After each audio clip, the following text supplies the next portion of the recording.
Prajem Bohom požehnanú nedelu. A prečo som objavil človeka, Tristan Harris, ktorý sa pohybuje okolo AI a natočil aj AI dokument, ako som sa stal apokalyptimistom.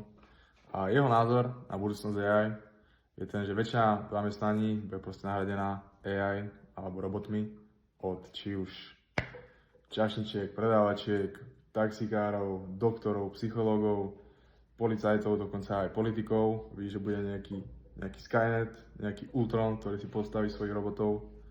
Takže teraz to je, víš, že sci-fi, že pičovina, alebo poznáme, že Tesla je autonómna, to už je taxikári. Potom o tom čašníkovi, že to ma tak napadlo, čo má Tesla tú reštauráciu, čo tam je ten robot. Alebo ešte, že z Amazonu prepustili nejakých 50 000 ľudí, že sa tam nahradili robotmi. Taká tá manuálna robota.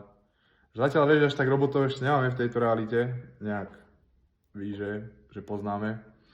Ale čo si aj ví, že tí ľudia, čo vyvíjajú tieto AI systémy alebo týchto robotov, túto superinteligenciu, že si stávajú bunkre, aby náhodou, keď príde náhodou nejaká tretia svetová alebo nejaká globálna pandémia, ktorá vyhubí väčšinu ľudstva, aby nemali toľko hladných krkov v budúcnosti, víš, o ktorých sa musia či už oni alebo tie roboty starať, lebo však v podstate oni potrebujú, aby im pestovali jedlo.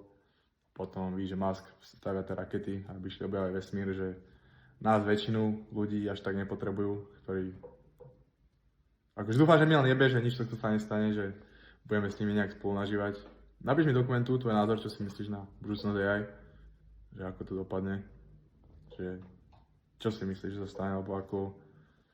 Na jednej strane víš, že keď som si vypočul tie podcasty, že je to šanca, alebo riziko, že sa stane, že nejak sa to vymkne spod kontroly, tá AGI, víš, že nejaký super robot, ktorý nájde si vedomie, alebo zistí, aký ľudia naozaj sú, víš, že, alebo internet brácho, že keď si stiahne internet, však my čo poznáme, to je len 5% internetu, tam je dark web, ktorý je, víš, že väčšia internetu, že on bude poznať ľudí na základe týchto patternov a víš, že čo nás čaká, starý, ja sa vrátim do reality, momentálne som na 255 dní, moje 500 klikovej výzvy, už dnes kopca, čiže užívaj nedelu, taká ťažká myšlienka na túto nedelu, ale užívaj nedelu, nech sa darí, starý.